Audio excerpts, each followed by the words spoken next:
Howdy, everybody, and welcome to this special bonus episode of Left Reckoning. I'm thrilled to be here and always appreciate all of your support. Joined as always by my good friend Matt Leck. How you doing, brother? I'm doing well, David. Good to be talking with you. And it's always good seeing your face, Matt. And as always, man, we're so excited to be joined by our good friend, comrade, TMBS crew, master of logic, Dr. Ben Burgis. How's it going, brother? I'm good, man. How are you?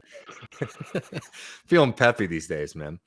David got a new computer and he's feeling it. He feels like the kid on the basketball court with the new shoes on. I literally took a video and sent it to my mom because it's one of those light up computers, and it absolutely blew her mind. Not even in a good way, just I don't know. But as much as I like to sit around and talk about that, we got an interesting topic to get into today, Ben. I wanted to bring you on because we've talked about this a lot. The right wing, there are political enemies, but some of the tensions and movements within it have gotten pretty fascinating recently. And I wanted to bring you on. The title of this video is Debunking Right Wing Populism.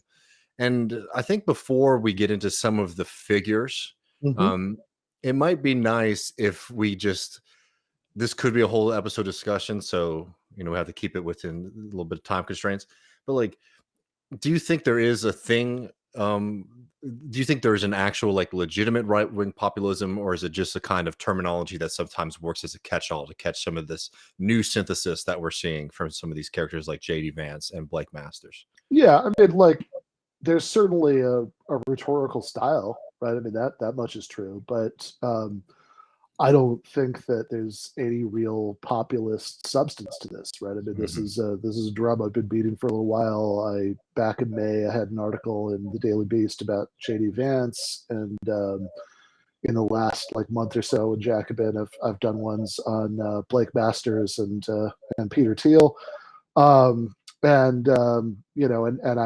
I don't know. I mean, I've spent a while reading up on these guys, looking at their campaign websites, trying to figure out what, if anything, they actually stand for economically, and it just, my big top line conclusion would be that they're all full of shit, right? I mean, that they don't, they all make a big deal about sort of signaling that they feel the pain of people who are experiencing the brutalities of deindustrialization and the opioid crisis and all of that, and that they have some sort of anger towards some extremely vaguely defined elites. But then you kind of tear off the packaging and see what's inside, and it doesn't. I think there's probably more sort of performative social cruelty towards marginalized groups, but I mean on economics, right, inside the package. You just find, it's like the same old Reaganism as ever. Yeah. It's a little bit of a, it's an interesting situation because I think that on a certain level, the rhetorical shifts do matter, right? Especially because the Democratic Party has sort of evacuated the space of being the party standing up for the working class. But I do think it's really important because I see some people sometimes try to overcorrect and make it seem like, oh, maybe there's some kind of new synthesis that could happen if we just have some reactionary social positions. We could do economic populism with Peter Thiel, right? Yeah. So you go make a appointment for a meeting with Peter and try and sell that. Yeah, no, I mean it's very strange. I mean, I'm sorry. Am I having an echo issue? That's only when Ben's talking. It's just your mic's picking up his voice.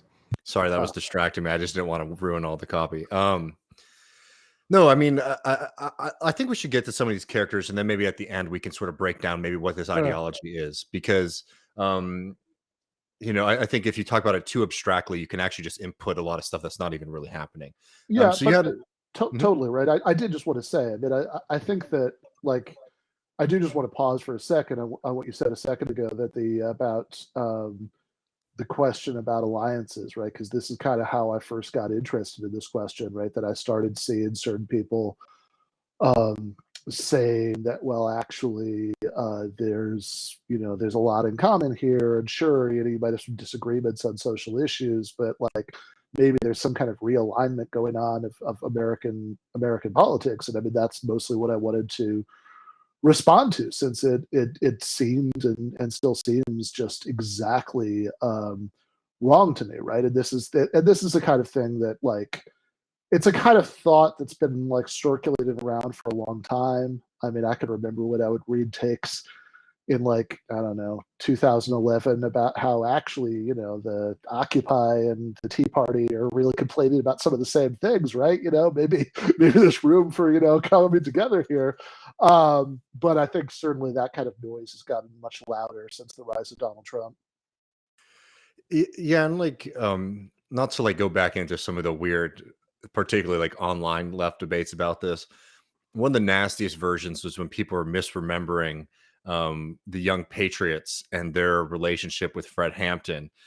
People were presenting as like, oh well, look, Fred Hampton was working with racists, when nothing could be further from the truth. Like the formation in Chicago is that like poor white working class people who had moved to Chicago from primarily from Appalachia during that period of time were organizing quite radically. And like, there's a whole discussion to have about what the Confederate flag is and what it means. But literally the only reason people consider them to be racist is because they flew the Confederate flag, which is something that the leaders of that early movement said, looking back, we regret it. But for us, and I mean the crucial thing is they stopped using the Confederate flag, like as a result of that alliance. They were convinced not to do that.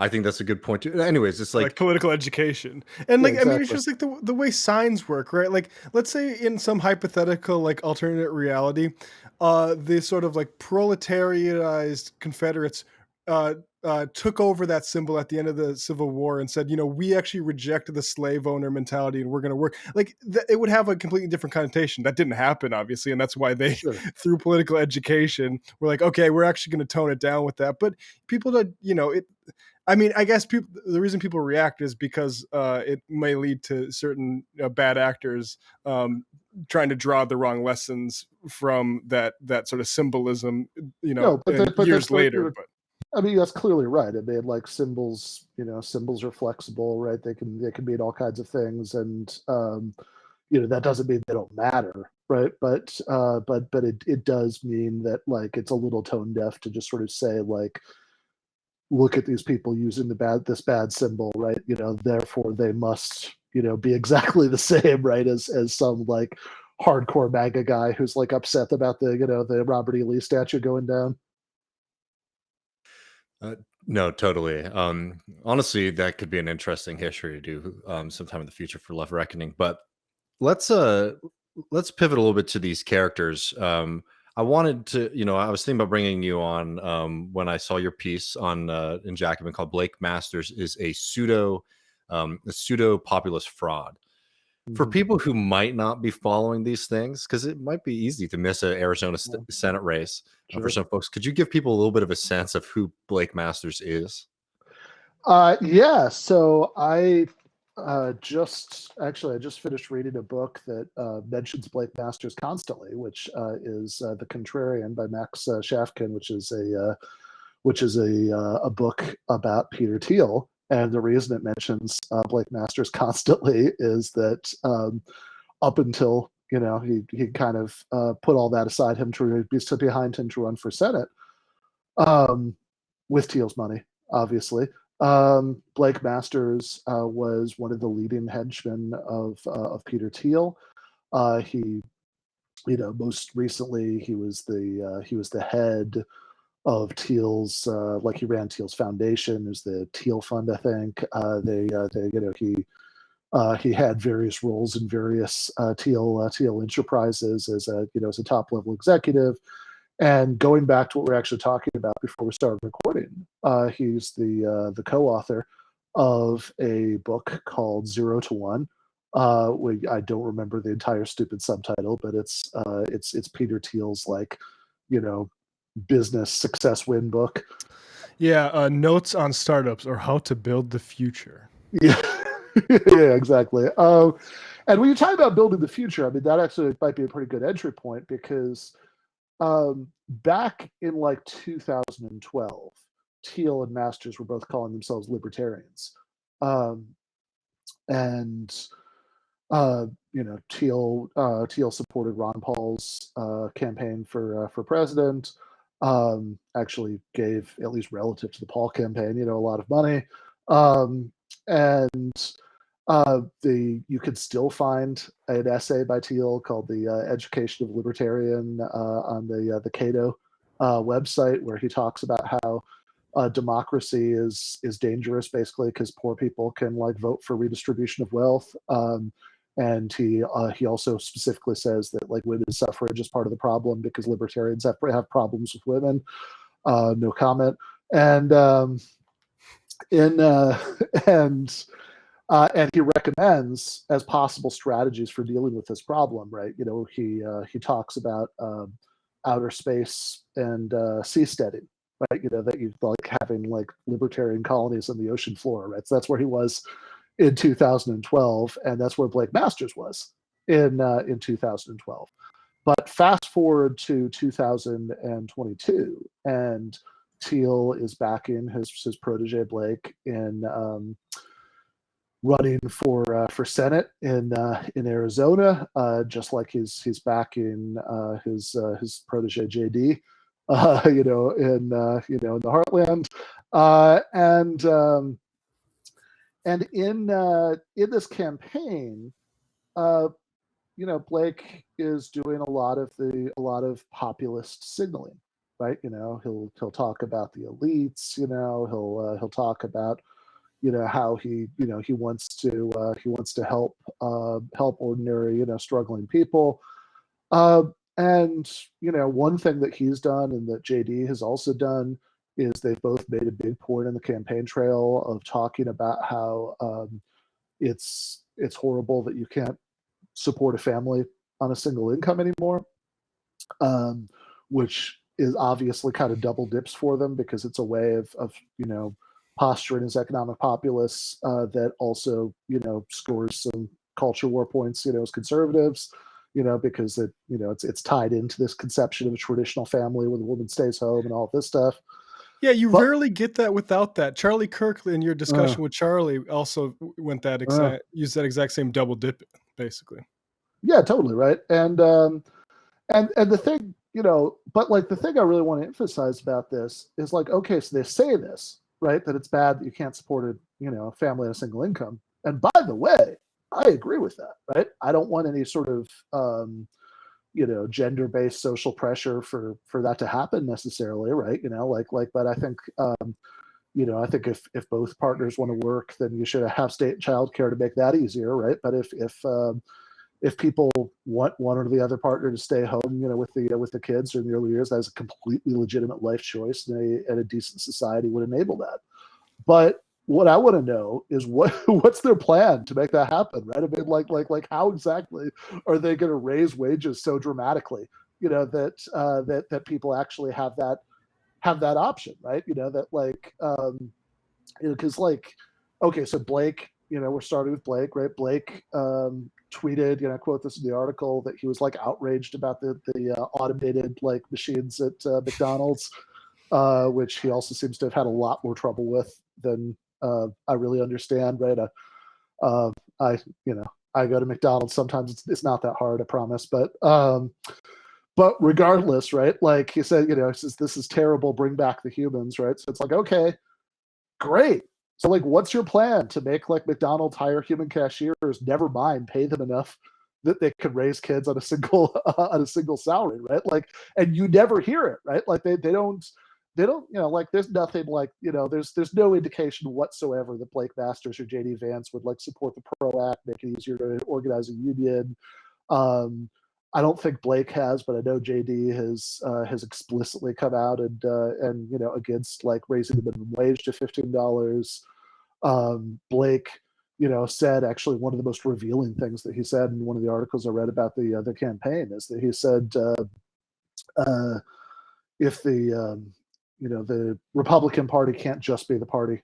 of lower taxes. Well, we should be the party of lower taxes, of course, but if that's all we're bringing to the table, we'll be crushed, which I think is actually a pretty revealing assessment, right? That it's like he doesn't really disagree with the old like Reagan, Bush, Mitt Romney, John McCain kind of Republicans about the distribution of wealth, right? I mean, he basically agrees with them, right? He just thinks their branding sucks. And I think that that's like one of the most telling things about these new right populist figures. And obviously, I mean, we went through a lot there. So like, I mean, maybe just to like start, just like one thing, and this is not a unique assessment. This is something I've picked up from our friends at Know Your Enemy podcast. But people like Thiel and a lot of these like former-ish like libertarians in their move into like whatever this new ideology is that they're promoting, there was this kind of realization that, well, if we just sort of run on like destroying the state or like running against the state, then we're just always going to lose because, quote unquote, the left is willing to use those powers. And of course, ridiculous Right. in a lot of ways when you think about one, the cowardice of the Democratic Party, and two, the success of both Donald Trump and George W. Bush in expanding the reach of the state. So it's not which, by the way, right, Thiel, when he was still pretending to be a libertarian, has a company. I mean, he doesn't, I think, officially run it, for most of its history, but I mean, he's the main money behind it. It's his company, right? Palantir, that actually, spent the Bush years grubbing around for government contracts and even saying that the Bush administration was being too squeamish about surveillance, right? And they could really help them out there, right? So that's I think the objections to the use of state power were always a little thin. No, yeah. Go ahead, David. I also want to throw in the mix here. I just reminded of this Blake Masters clip with former Congressperson Madison Cawthorn, where they're talking about, well, I mean, just see how populist this sounds. We see some of the amnesty in the Build Back Better bill, which hopefully is failing. Hopefully. I mean, I have never prayed for a Democratic senator so much in my life, but Joe Manchin is the man. Not in the habit of praising Democrats, but yeah, actually, thank goodness for him, right? I even hesitate to call him a Democrat. I mean, he's a lot like in the same vein as Rand Paul, just a statesman, just serves his constituents well. Well, I think we see some of the amnesty. Yeah, so I mean, it's just interesting to be like that. I mean, that's well, it's also funny too, because if you read right-wing stuff right now, they usually actually omit Manchin's role in the IRA when they attack it. It will be, it's Biden, Mark Kelly's thing, or in JD Vance's case, it's Biden and Tim Ryan's thing. They don't want to sort of call Manchin out as like the architect of this bill, which he very clearly was. Yeah, no, I mean, which shows, right? I mean, I know it's beside the point of what we're talking about, but I think that I had just read this morning. Matt Huber has a article, The Socialist Call, where he goes through the sort of like nitty gritty of like even the good parts of the climate aspects of the IRA, and like just what a sad decline this is right now from the kind of left environmental agenda that was being proposed even a few years ago. Never mind the giveaways to the fossil fuel industry. Yeah, exactly. Well, we have a couple more Masters clips actually I want to get to, but before we do that, like, I mean, just to be very clear for people, like, the populism, and again, like that's a fuzzy term that I almost don't like using in a lot of cases, but like the populism of like Masters is like very thin, as you point out. Effectively, he's running a campaign on a hard border, right? Mm-hmm. Which, like, I'm sorry, that doesn't make you a very different kind of character in the Republican Party. That's like, I mean, they're always on this, but something is telling Republicans right now that this is their issue. That's like all that we're getting right here in Texas, and I think all across the country. He's also he's also suggested things like privatizing Social Security, a hyper reactionary right wing, not something that will help out working people. Might be very nice for some, hedge fund managers, and guns, which again is like, fine, that's what the right wing does, but like the idea that this is necessarily like some kind of new political innovation, is pretty ludicrous on its face. And I'll just borrow again from our friends at Know Your Enemy. Yeah. They made a really astute point about Masters' campaign. I think it was Matthew Sitman. Was saying that, like, there's two sides to the Masters campaign. There is like the public facing, like the broadest facing version of it, right? Which is like that's what's going radio and TV ads in Arizona. And then there's this online version of it, which is very much set up to like work up a kind of young, hyper online, right wing, fairly like leaning white nationalist group of people. And that's like the gun stuff, like him being in the desert firing his weapons, is a very different kind of commercial and implication behind it than just like, Rick Perry saying we believe in the Second Amendment or something like that. Like, this is like, we have guns and we might be willing to use them if we need to, right? And that's not what he's running on, I would argue, in like the state of Arizona, but it's something that he's putting out there to sort of feed a group of people, which I think like shows, like particularly with Vance and Masters, that there is this ulterior motive for what the Peter Thiel project is here, I think, which is trying to sort of form some new base with this group of people who got very excited, posting racist Trump memes to make Donald Trump the president or whatever. No, for sure. I mean, I think that, look, I think the privatizing Social Security thing is the kind of thing that I'd want to emphasize about these people. Like, again, just shows exactly how hollow the claim that there's some sort of break with the sort of corporate Republican past is. Or like, God, I mean, like there was just a version of this fight that just happened again because of the IRA. But I mean, back in April when there was the initial vote on capping the price of insulin at $30, right? I mean, all of the people who were supposed to, Madison Cawthorn, right? I mean, it's in that clip, right? Voted no on that, right? The Marjorie Taylor Greene, voted no. Lauren Boebert voted no. Matt Gaetz, Lou Gohmert, right? It's like they all voted no, right? They like none of these people, right? The people who were supposed to be, right? Whatever this like new edgy, populist, populist thing in the GOP, right? I mean, like none of the ones who were already elected, supported that, and that is the kind of thing, I'd like to emphasize a little bit, not because I think the other stuff is wrong, right? Like I read, you mentioned Know Your Enemy. I read Sam Adler-Bell's profile of Masters in the New York Times, which I thought was good. And, and I totally take the point about the, the ads, right? That this is, this is something that's been kind of bubbling up on the right wing of the GOP for a long time. I remember one of the Tea Party candidates in 2010, I think, like had some line on the campaign trail about how, she was talking about like Obamacare, I think, but like about how if like the politicians won't listen to the will of the people, it's time to, turn to Second Amendment solutions, which is a turn of phrase I always loved. So what the fuck is that in Second Amendment solution? Like, I used to, me and my housemate back then used to like screw around about that all the time. It's like, look, you either got to wash these dishes or I'm going to turn to Second Amendment solutions. But, there's definitely like a way that we can talk about these guys where it's like the sort of top line, like the thesis statement is like, you should be more alarmed by them. And that's not always wrong, right? I mean, they are pretty alarming, right? But like, I guess what I would like to emphasize is kind of like, more taking some of the air out of the tires and, and being like the thing,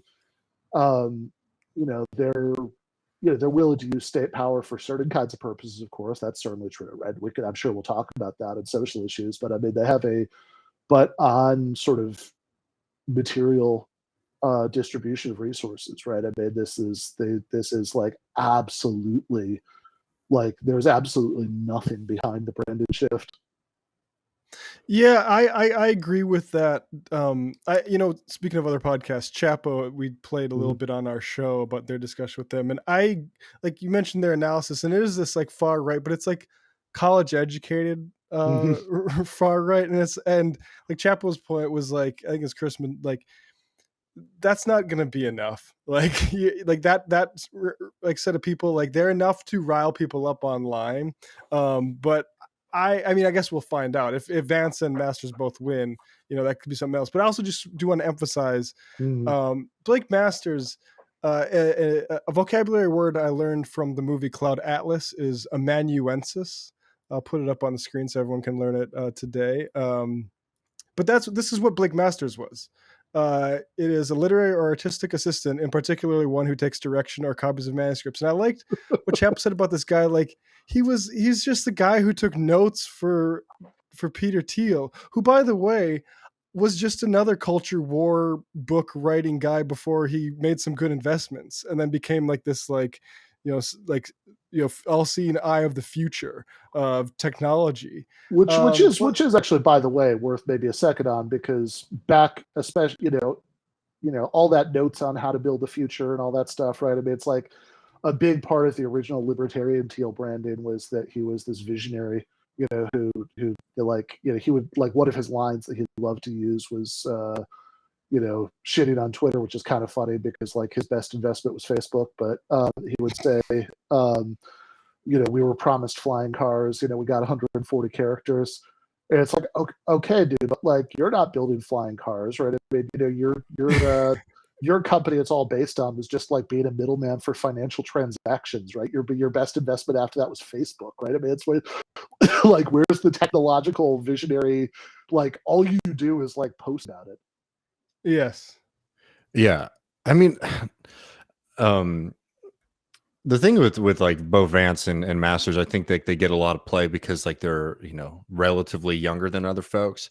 But when you're looking at actual, like, movements in the right wing, like, they're actually, like, they're not even that special in, like, some of, like, the more far right movements that have been happening. Like, I'm just thinking about the governor's race here in Texas, right? Where Abbott won, pretty handedly, but he had, some challenges. All the challenges were from the right. Alan West, who's just like a complete lunatic. Don Huffines, who is threatening to shut down all trade with Mexico, which would be absolutely disastrous for both Texas and the United States. And, like, anyways, like, the point is, like, there are these kind of, new, like, politics, like, sort of brewing up right now. But the ones who at least are having the most effect, honestly, is like less the Vances and the Masters so far, and, like, who knows, maybe that will change in the near future. But it's actually like people like Alan West, who've been in the Republican Party for a decent amount of time, right? Or Huffines, who's like a rich guy who decided to, instead of influencing politics by buying politicians, do it himself. There are these kind of new developments on the right that I think we should be paying attention to. But this stuff, I think, again, like, this is just like my hot take hypothesis on it. I think that a lot of this has a lot more to do with trying to reformulate a certain segment of, like, particularly like the younger pro-Trump base, because that's the real fight that's going on right now, I think, in the Republican Party, is who can capture the Trump energy. And I think that this is like a gambit to sort of get it under, Thiel's control. And I think one of the ways that they do that is through the culture war stuff and the college avenue. And we have this clip here, Ben, and I'm excited for you to see it. I just will say, a little editorial on the top. It's so funny, how much, like, the Republicans, or at least, like, the prototypical, like, Republican, like, young man, it's like a tough guy, doesn't take no shit, facts don't care about your feelings. But they're all just such whiny little babies. Anyway, this is Blake Masters held a, like, indoctrination seminar at I think at University of Arizona. We'll find out in a second. And just watch this clip for a second, because it's pretty damn funny. Wow. U.S. Senate candidate Blake Masters led a conversation on indoctrination at the University of Arizona. Students and graduates joined to share their opinions. Students say they feel discouraged from sharing their conservative political perspectives. I got a lot of pushback, but it was mostly from professors. Masters talks students through their experiences and says they should be able to speak their mind. It's just really sad to me, because the point of college is supposed to be to talk to people who disagree, right? Figure out what your ideas are, hone them, and sharpen your own mind. Student Cameron Thiel says she also felt pushback. Her class visited Tucson Border Patrol for an assignment. She says she was the only student to greet Border Patrol and thank them. And a lot of my peers really were kind of ostracizing me for that and didn't understand the respect that I still have for Border Patrol because they view Border Patrol in a very negative light. Pima County Democrats Director Miranda Lopez has a different perspective. She says indoctrination is a movement that welcomes groups with uncommon views. Awesome. So I will say, I don't want to single out this young woman, but like, this is Poor like, girl. I mean, this is exactly the kind of like, so the claim that Masters is saying, like, college is a place for you to have your views and worldview challenged by others. And this person who I'm assuming grew up in an extremely conservative family who is going to like salute the fucking Border Patrol agents when you see them, had that experience of everyone else being like, what are you doing, little freak ass? You know what I mean? And they're like, trying to like treat that as if this is some, I don't know. No, like, totally. He's right? having a worldview shake right there, and that's what they're complaining about. Don't want people, their worldview to be challenged. And by the way, Peter Thiel himself spend a lot of time discouraging people from going to college, which I think is not unrelated to that, right? A bit like he famously has this program or had a program where he would like pay like budding entrepreneurs like a bunch of money where they had to drop out of college as a precondition. Oh yeah. I remember that. Thiel fellows, but yeah, but no, look, I mean, that's exactly, that's exactly right. I mean, they, and I also find it pretty funny, right? Because like all of these people, right, are big into, critical race theory bands and all that stuff. Mm. It's like, do you really want people to be exposed to like other perspectives and to have their ideas challenged? Because that doesn't seem like it. But also, just going back, like to this argument that they make that they're actually finally speaking for the working class, right? I'm sorry, y'all.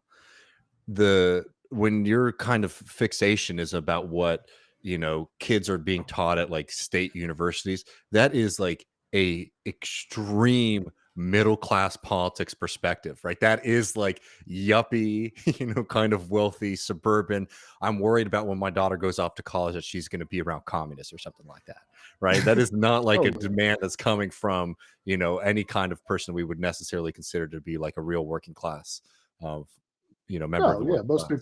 people don't go to college, right? So that's there you go. And most people who do like spend a day in college, it's community college. Yeah.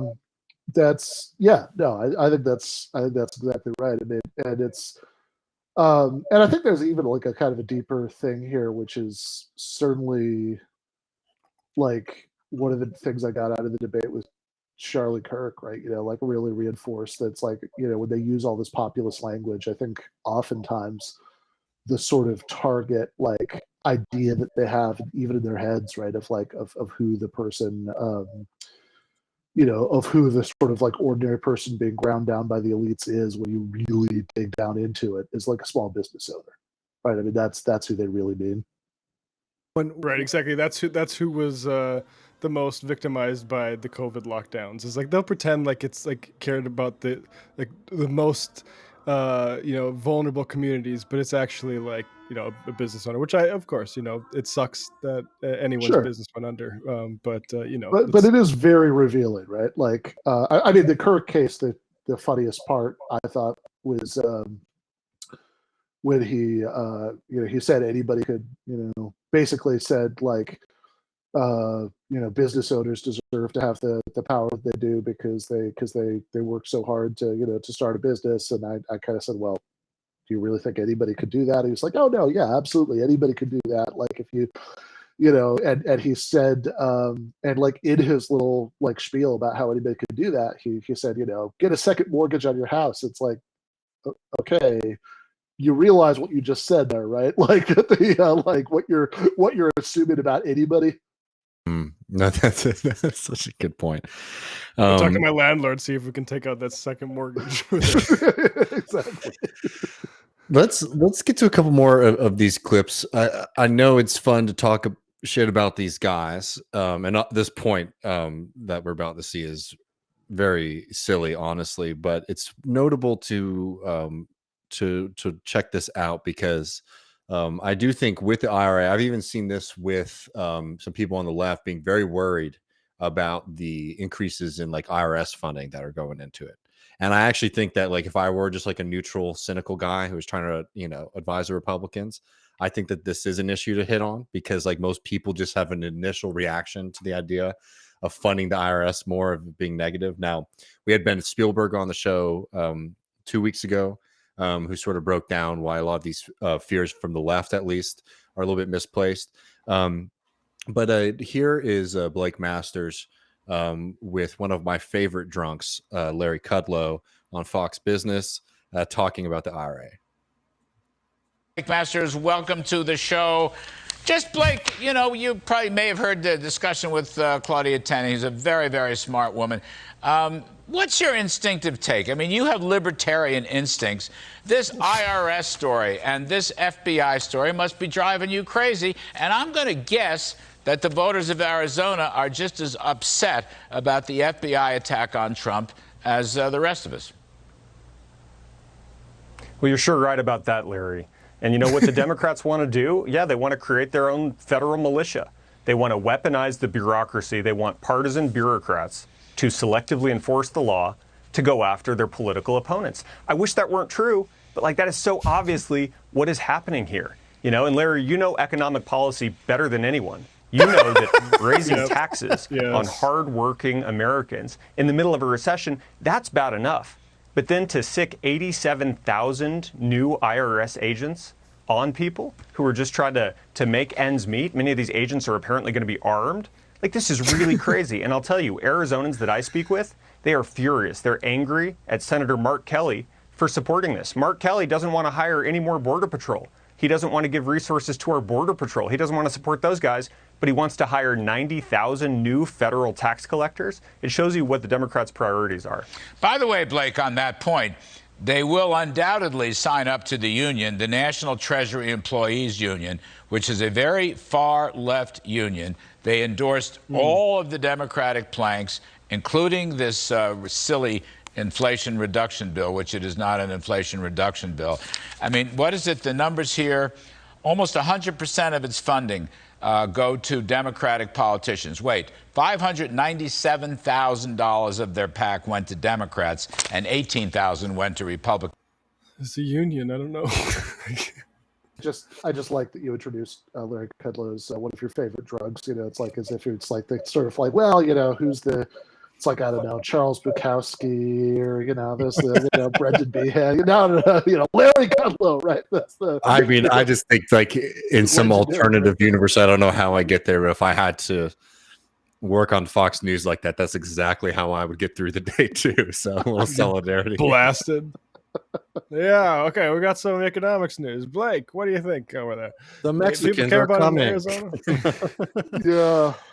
He's so unconvincing, Blake Masters, man. Like, yes, of course they do care about you. Man, no, he just seems like he kind of still seems like he's somebody who's like interning for Peter Thiel, right? I mean, he still has like very much that vibe and how he presents himself. I also thought on the substance is amazing that, like, again, letting the mask slip a little bit with the libertarian thing. I don't think Kudlow's got the update, on the memo on how they're supposed to be rebranding now. But it is very, very populist that they're against hiring new IRS agents. Now they're not actually hiring 87,000, never mind 90,000. It's 87,000 over the course of like a decade. A lot of those are like filling positions from people who are retiring and shit like that. But whatever, it has been, beefed up somewhat, which is one of the good parts of the IRA. But I mean, like, okay, hiring people, like hiring IRS agents so they could actually like have the resources to audit rich people, like that's bad, right? Hiring Border Patrol agents, that's great, right? I mean, that this Mark Kelly is starving, funds to the Border Patrol. That I've been loving that because Crowder's been all like defund the FBI too, and it's like we can't trust these agencies. And Crowder's even gone further. Like occasionally, like he'll say like NSA and like programs like that. But then like one of his hosts is like, yeah, send all those guys to the ice. It's like, well, I mean, are we just moving shit around? And also the distinction I just have to make is, and Trump Jr. also makes this, which is the pencil pushers versus the door kickers. They're like this within the FBI. Like, we love the door kickers. It's the stinking pencil pushers that we. Okay, but wait a second. Do they love the door kickers who went into Mar-a-Lago? Well, I think they would suggest that it was pencil pushers acting like door kickers. They actually, that day, the real door kickers stayed home, but it was the pencil pushers, the door kickers were yeah, they probably didn't even tell the door kickers what was going on. The door kickers are like, wait, we wouldn't have allowed this to happen. Yeah. Awesome. We'll get a little bit more border patrol stuff too. I mean, this is like the big pretense that I mean, this is like one of their few attempts to actually put flesh on the bones of the populism, because sometimes, again, Charlie certainly did, right? You'll see these people say, well, this is good, like we really need to to like militarize the border and round everybody up and whatever, because that'll be good for the wages of like American workers.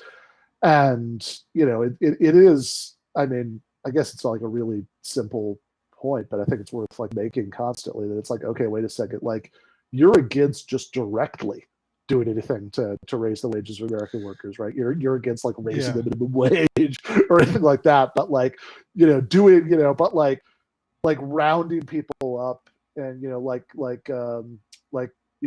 kidnapping people while they're on their way to work or on their way to church, or like that they picking up their kids from school and deporting them, that you're all cool with, allegedly, because it's going to indirectly have the effect of raising wages. But like just direct wages, we can't do that. That's socialism. Right. And if you actually wanted that outcome, like for labor to have higher leverage, why wouldn't you welcome what's been going on with the labor markets recently, instead of like Charlie Kirk saying like, oh, well, one good thing is bosses will have more leverage over employees if we hit a recession. It's like, well, wait a second here. Like, if it can only be at the expense of migrant workers, any increase in leverage for American labor. Yeah, totally. And then they forget about it as soon as the nobody wants to work stuff comes up, because like, again, really like the actual social base they're trying the hardest to appeal to isn't workers at all, right? I mean, it's small business owners. No, and that's exactly going back to like the RA and the point about the IRS is that this. I do think that they have like some legs here. I think that it's just like one of those things that people's initial reaction is going to be negative to that, because like people don't like the IRS, but there's like, again, if like these guys were populists and they were serious about what they're talking about is like coming after certain executives, and it's always executives that they don't like for some stupid reason, like Disney executives now. It's not the oil companies that are ravaging and laying off workers all across the country. It's Disney. It's not even, sorry to correct you, Dave, but it's not even the Disney executives that they're upset with. The new executive is less of a wokester than the old executive, and the woke employees are upset with him, and that's like who they're really upset with at Disney. Just to summarize that quickly. But just to make the argument really clear for folks, it's like on the IRS, there's two things, right? The IRS doesn't go after rich people because they don't have the capacity to go after rich people, because rich people have an army of lawyers to protect them. So for years and years, it is correct that, the feeling that most people have that the IRS targets working class people over others. But it's also notable that most people, working class people, don't really make enough money or have access to the kind of sneaky things, like we'll talk about this with JD Vance in a second, that rich people do to sort of hide their money and not pay taxes on it. The vast majority of working people who might get an audit, it's literally something as simple as like making a little bit of a mistake here or there, right? So when it comes to like penalties and enforcement, it's not, I'm not saying it's not a problem, but it's not like this huge threat that sometimes the right wing is going to try to make it seem like to everybody, that, they're just going to start kicking down your door and trying to get taxes from 2015. What the point of funding the IRS here to do is so that they can come after some of these big players that you would imagine, for some of the rhetoric you get from Vance and Masters, they would like to see. But again, you just, whenever push comes to shove, they reveal themselves not to be populist people fighting for the working class, but a kind of wrecking ball tribune of small business owners who want to continue deducting bullshit from their sportswear store or whatever.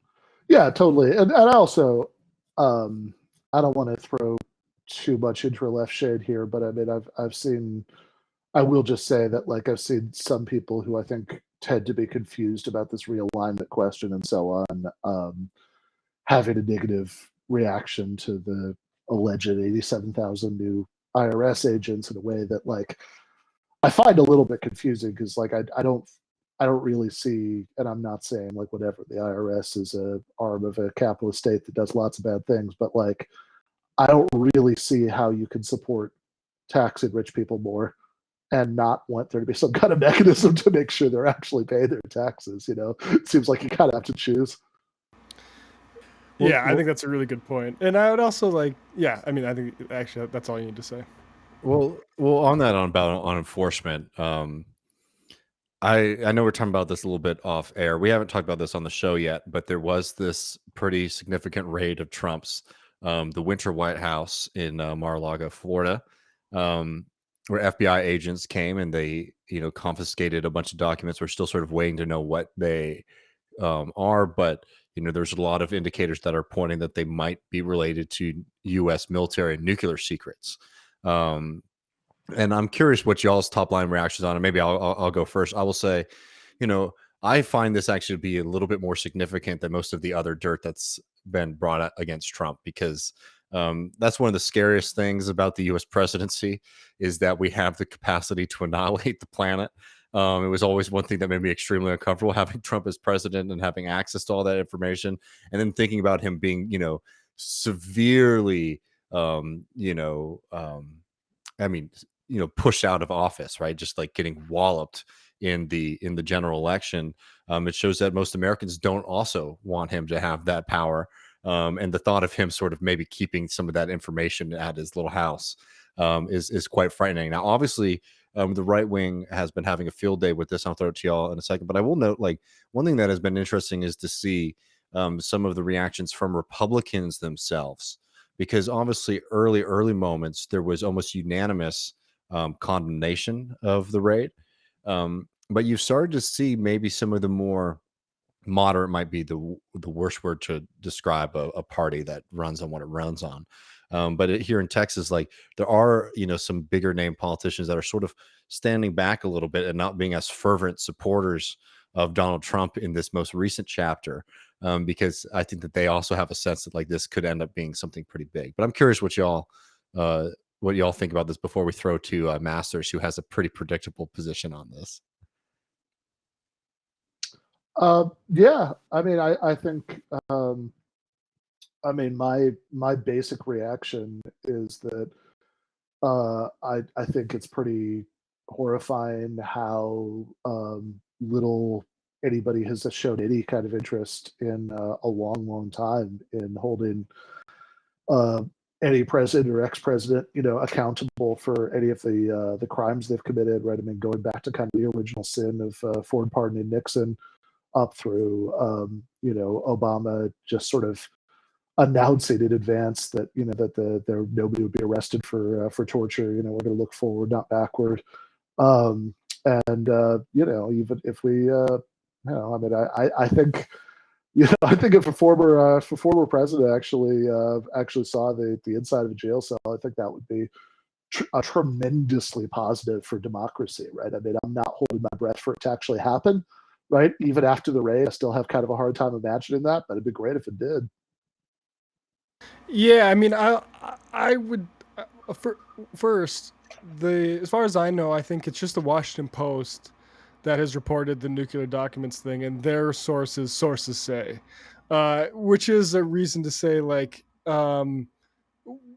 wait till that's confirmed. Not to be all like, Russiagate explains everything in politics these days, but, like, that's it. What if it's not, right? Like, we don't have any sort of actual confirmation on that. But it's also interesting, like, and I also just want to say, like, Hillary needs to shut up, like, about like the what about her emails shit. Like you also like I look I've the actual details of the email shit have like I've let those go. I thought I could forever, but like I'm pretty sure you dig even just a little bit, and she actually did like do malfeasance there, getting rid No, of certain totally. emails. I mean, she was using the private email account in the first place as a sleazy workaround to transparency laws, right? So she Right. could, she wouldn't have to release everything. That's bad. Like that's and like that's like a legitimate thing to object to, right? Her big defense was always that the two previous secretaries of state who had email, who were Republicans, right, had done that, which is not much of a defense, right? That's exactly. And also, like, I don't know. I mean, she, it can be kind of hard to remember, the 2016 election, because by 2020 the Trump base was so energized that it was a completely different game. But like in 2016, like Trump got fewer votes than Mitt Romney did, right? I mean, he and it was pretty like the Trump being elected kind of threw the party into chaos. Nobody really knew what was going on there. There was a lot of people distancing themselves from him. That was like that really like that should have been just an open goal of an election, right? Like that would have been so easy, right? For like, I mean, obviously, I spent 4 years, saying at every possible opportunity that Bernie would have won, which I think is true, but also like Martin O'Malley would have won, right? Like anybody would have won that election, right? Hillary would have won that election if she'd campaigned in Wisconsin, right? So it's like if you fucked up that election and gave us Donald Trump, then like maybe you shouldn't constantly remind us of like your minor scandals that helped you lose the election. It's like, yeah, no, we should be mad at you about that. Yeah, exactly. And I mean, those things said, I fully like, I think it's hilarious and, also concerning, like David says, but like that Trump is so fucking like such a fucking crook that he's like, oh, that's who, like, I guess who is he selling it to? The Saudis? Like the Saudis really love this info. Like, I mean, look, it's like that parable with the scorpion and crossing the river on the frog's back or whatever. It's like by nature. It's like, what you invited me in, you assholes. Like, and yeah, like the way Crowder's going to war and for over like Trump Mar-a-Lago being raided, and then like all this stuff comes out that it might actually be some actual serious shit that he could get in trouble for is very funny. So Crowder has to pivot to like, oh, I'm in a fight with Bill Maher about the word war instead. But no, I don't know. I mean, look, I also, I mean, look, I think Trump selling like nuclear secrets to the Saudis is entirely within the range of like things that like sound plausible to me, right? Like I have a like, and I'm not somebody like I was always pretty skeptical about the Russiagate stuff. Like a lot of that just didn't have the ring of truth to it for me, like ever, like there's plenty of stuff, right, that Trump has been accused of over the years that like, yeah, he probably didn't do that, right? But it's like this seems like exactly the kind of like petty self-interested crime that Trump would totally do and also be dumb enough to think that he could just get away with it. So yeah, he might, he might have done that, right? He might have also just like I was saying to you guys earlier, right? I mean, like I think it's entirely within the realm of possibility, also definitely the funniest possible version of reality here.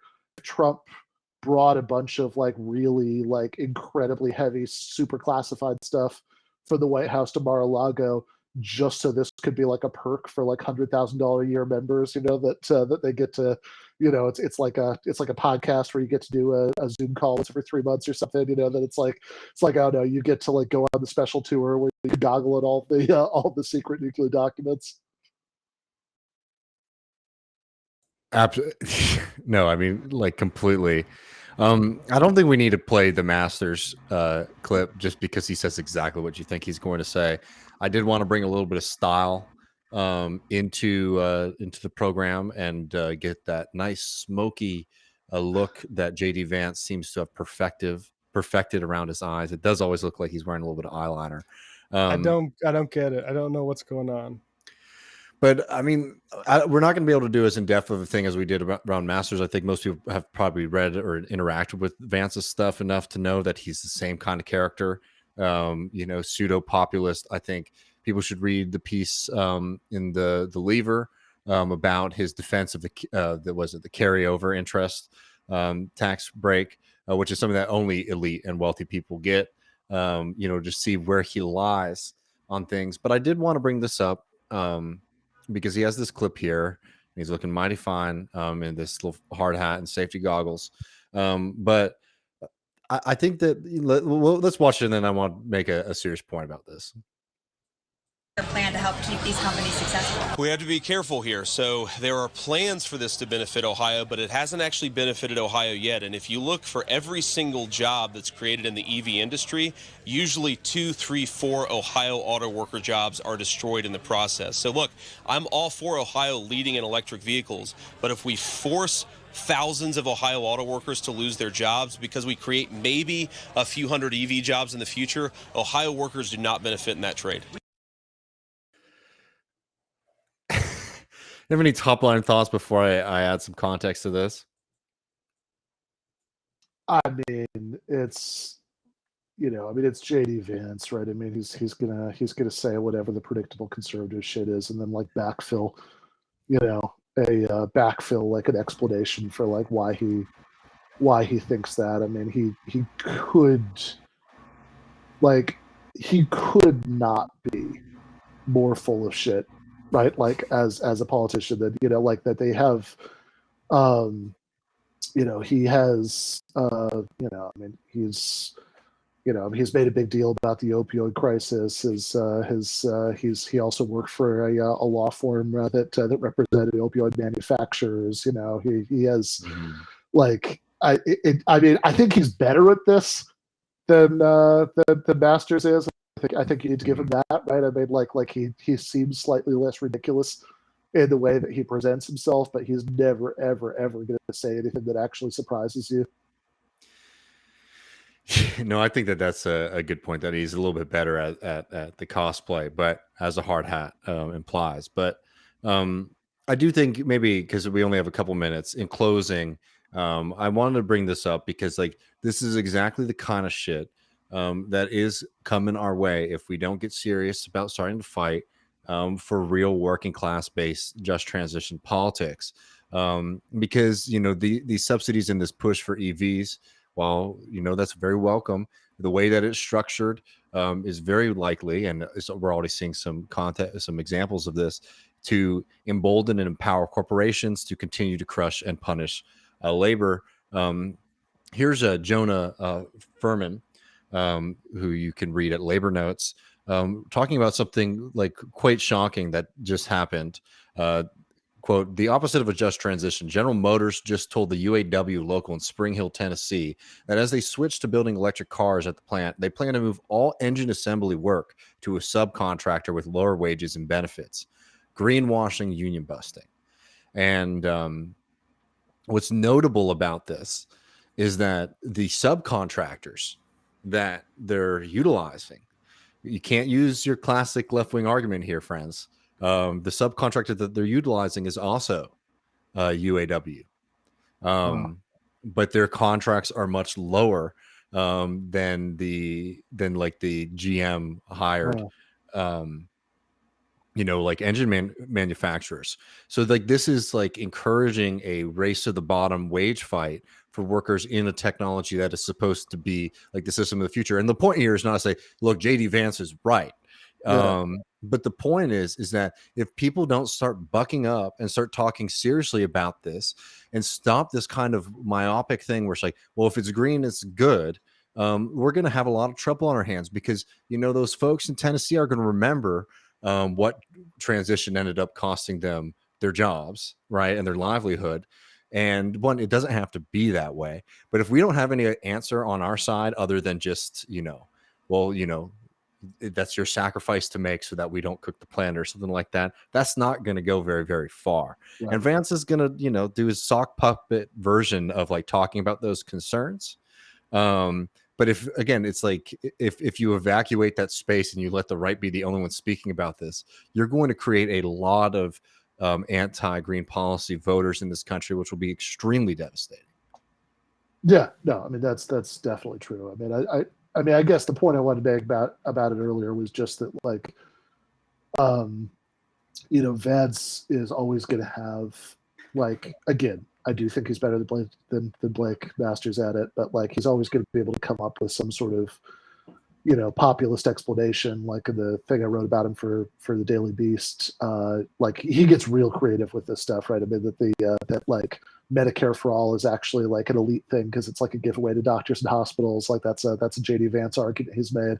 You know, like he will always come up with something. But you're right. I mean, here he does have more ammunition, right, from the real. He has no solution though. Like he has no solution or anything. But he's speaking to something that I think people who work in industry realize. And like the thing is, like, we literally have like 1 minute, so I'll be very brief. But like the thing that really frustrates me about this is like this is exactly what happens when you don't have labor in your coalitions for this kind of stuff.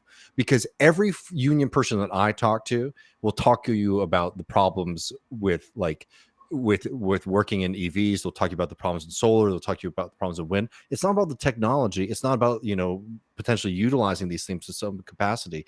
But if you don't start to do like, I'm sorry, it also shouldn't even be that controversial of a point for leftists to realize that, like, yeah, just because like capitalism is green doesn't mean that the fundamental domination, you know. Yeah, and it's also, I mean, I think the most important thing here is just that, like, there's no reason that to build EVs they have to subcontract it out to this other company, right? I mean, they could just do that, right? You know, with their existing workforce. Like, there's absolutely nothing about it innately, right? That rules that out, right? I mean, it's like the way that like all these companies like Uber and Lyft were basically just like reinstituting like 19th century labor practices that had like long since been, you know, regulated away or done away with by the labor movement. And it was like under this disguise of like, well, this has something to do with the new technology. It's like, no, there's nothing about the technology that dictates that, you know, that you use it for precarious employment, right? That's something that like you're just taking the opportunity to do. And they're doing the same thing here with, what unfortunately little green transition is happening, right? That they're using, well, something new is happening, right? So like any excuse will do, you know. So we could use this to, we could use this to subcontract to union bus to do all the stuff they wanted to do anyway. Exactly. Ben, I really appreciate you joining us to talk a little bit about this. Yeah, always. We'll be paying attention to see, you know, what ends up happening over the next couple months. It doesn't look like it's going to be super, super hot for either Masters or Vance, but we'll see what. A lot's riding on Vance. The Senate might come down to Vance because, you know, Fetterman's going to walk Oz through the park. Like and I'll just say, if it does come down to Vance and he fucks it up, it's going to be maybe the most satisfying outcome. Yeah, absolutely. Well, I appreciate it. Yeah. I just did like the point you made earlier about like the old guys, you know, that like this is, you know, Vance and Masters seem new because they're like new politicians at least, right? You know, they're like running for office for the first time. But like the dynamics are not that different from like some like, you know, subhuman grifter like Ted Cruz, who's like, you know, who was like all Tea Party branded, you know, not very many years ago. And now it's like, oh, what's the new thing? All right, we're supposed to use the word corporate as an insult. That's fine. I can get on board with that. No, totally. Well, thanks so much, Ben. People know where to find Ben's work at Jacobin, his excellent podcast, Give Them an Argument. We might have some more fun announcements to make in the near future on that front. So keep your eyes peeled. For listeners, we'll see you on Tuesday with Lillian Chatercia talking a little bit about abortion, socialist feminism, and what's next. But until then, everybody, see y'all soon. Peace.